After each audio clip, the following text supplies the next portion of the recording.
안녕하세요. 우리 동네 난임 전문의 이재호입니다.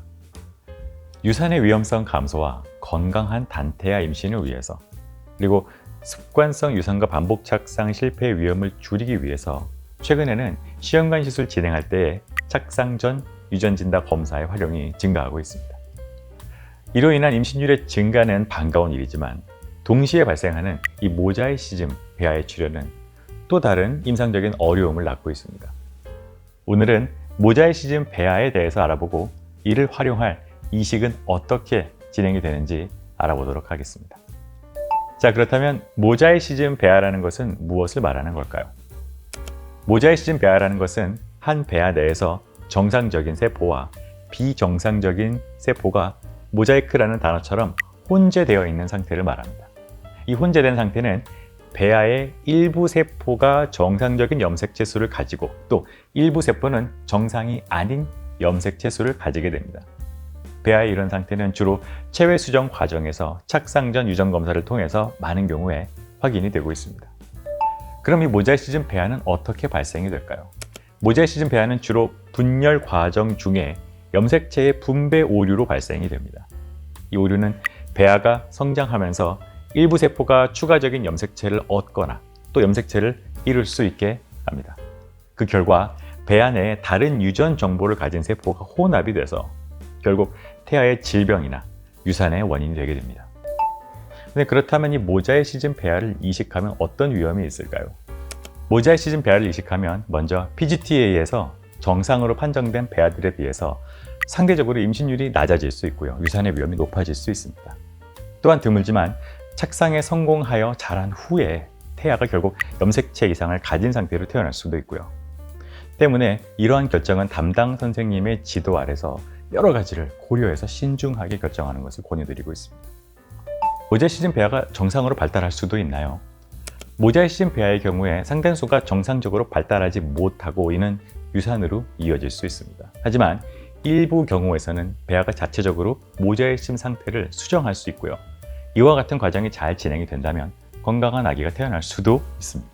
시험관 시술에서 발견되는 모자의 시즘을 가진 배아들의 배아 시기에 발견되는 빈도에 비해서 태어난 아가들의 태아 샘플에서 보고되는 모자의 시즘의 빈도가 낮음은 임신이 진행이 되면서 이런 부분들이 수정이 되거나 비정상적인 염색체를 가진 세포들을 한데 모아서 아기에게 영향을 주지 못하도록 막는 어떤 메커니즘이 존재하는 것을 시사하기도 합니다. 2015년 그레코 등에 따르면 2013년부터 2년간 시험관 시술을 통해 얻어진 3,800개 이상의 배아를 분석한 결과 181개의 모자의 시즘을 발견했고요. 상담을 통해서 동의를 얻어 18명의 여성에게 5일 배양 포배기 모자이크 배아를 이식을 하였습니다. 이 중에 8명이 임신을 하였고 6명이 정상적인 아이를 출산하였습니다.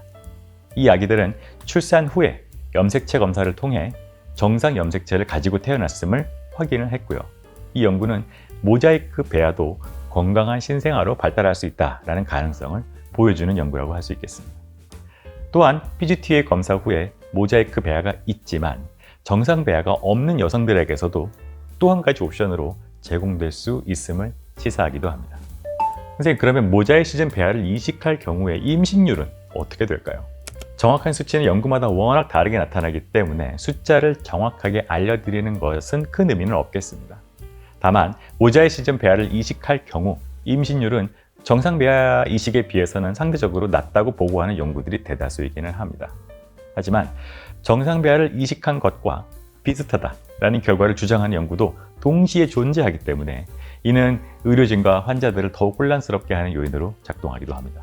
모자의 시즘 배아의 경우 앞서 말한 것처럼 태아가 성공적으로 비정상 세포들을 교정하면서 발달하는 경우보다 그렇지 못한 경우가 더 많기 때문에 상대적으로 성공률이 낮다고 보는 것이 일반적인 견해이기는 합니다.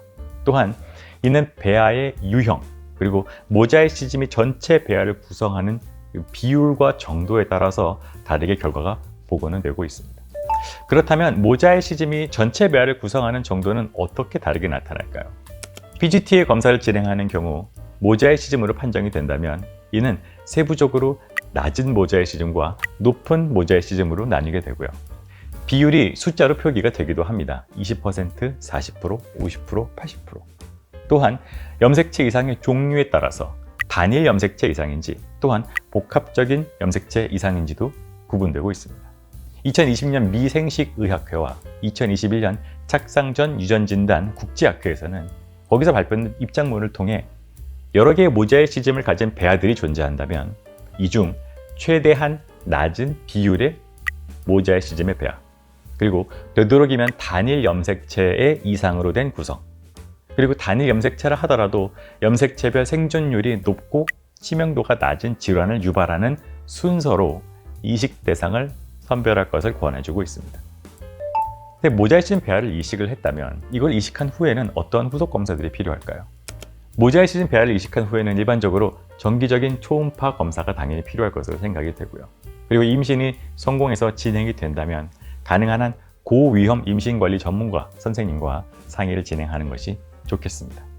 추가적으로 태아의 염색체를 검사하는 진단 선별 검사, 예를 들면 조기 태아 유전자 검사, 태반 생검 등을 반드시 진행할 것을 권장드립니다. 이러한 검사들은 임신 중에 태아의 발달 상태를 모니터링하고 조치 가능한 문제들을 조기에 발견하는 데 도움이 될 수 있습니다. 그럼 모자이시즘 배아를 이식 후에 태아에게 발생할 수 있는 문제는 무엇이 있을까요? 가장 흔한 문제는 임신 초기에 유산이 될 수 있는 부분이고요. 또한 드물게 태아가 염색체 이상을 실제로 가진 상태로 태어날 수도 있습니다. 또한 이러한 이상은 태아가 태어난 후에도 발달 지연이라든지 성장 문제, 학습 문제, 그리고 그 외의 정신과적 혹은 육체적 다른 건강 문제들을 포함하기도 합니다. 결국 이 모자이시즘 배아 이식, 이것은 올바른 것일까요? PGTA 검사를 진행하기 전에 이 검사는 이렇게 완전하지 못한 결과들이 도출될 수 있음을 시행하시는 환자분들은 인지할 필요가 있습니다. 또한 먼 미래에는 좀 더 분명한 결과들, 명확한 결과들로 여러분들을 도와드릴 수 있는 가이드가 마련이 되겠지만 현재 의학의 한계 내에서는 이를 완벽하게 구분하고 결정할 방법이 없음을 알고 계시는 게 중요하겠습니다. 이와 같은 상황을 원치 않으신다면 PGTA 검사를 진행하지 않을 수 있는 것도 옵션에 존재한다는 것을 꼭 인지하시는 것도 필요합니다. 저는 다음과 같은 상황에서는 이식을 고려하는 것을 추천을 드립니다. 먼저 정상 배아의 부재로 인해서 오로지 모자이시즘 배아만이 이식이 가능한 옵션인 경우, 둘째로 한 개만의 정상 배아가 있다면 임신의 가능성을 높여보기 위해서 함께 이식을 진행해보고 싶은 경우입니다. 하지만 한 명의 건강한 아기를 출산하는 게 우리의 목적이고 이와 같은 방법은 어느 정도의 이것에 부합되지 않는 위험성이 따른다는 것을 온전히 이해하시는 것도 중요하겠습니다. 무엇보다 이식 전 담당 의사 선생님으로부터 모자이시즘 배아를 이식하는 것의 위험성과 유산의 가능성, 태아의 염색체 결함으로 인한 질병의 가능성에 대해 충분한 설명과 부부의 동의가 되는 것도 필수라고 생각합니다. 꼭 이식을 해야만 정답이 아니기도 합니다. 정상 배아가 나오지 않았고 모자이시즘 배아만이 남았다면 여러분들은 이를 모두 폐기하고 새로 시험관 시술을 진행하는 것도 또 다른 좋은 옵션이 될 수 있습니다. 아직도 모자이시즘 배아 이식에 대한 정답은 명확하게 도출이 되지 않았습니다. 힘든 시험관 시술을 마치고 나서도 좋은 배아가 생성이 되지 않아서 이렇게 모자이시즘 배아만을 두고 고민해야 하는 분들께서는 이 임신에 대한 피로감과 어려움이 몇 배나 더 증가할 줄 잘 알고 있습니다. 하지만 우리 아기들의 스스로 치유할 수 있는 능력을 믿고 또 앞서 설명드린 낮은 모자이시즘, 단일 염색체 이상, 염색체 중에서도 치명률이 낮은 종류의 이상을 고려해서 최선을 다해 이식에 임해본다면 또 건강한 결과로 이어지는 새로운 생명의 추가적인 탄생을 기대해 볼 수 있습니다. 오늘 내용들이 여러분들께 많은 도움이 됐길 바라겠습니다. 추가로 궁금한 사항들이 있으시다면 댓글을 남겨주시면 제가 최대한 자세히 답을 드리도록 하겠습니다. 난임으로 고생하시는 25만 부부들이 모두 부모가 되는 날까지 늘 함께하겠습니다. 지금까지 난임 전문의 이재호였습니다. 여러분, 이번 달에는 꼭 성공하실 거예요. 시청해주셔서 감사합니다.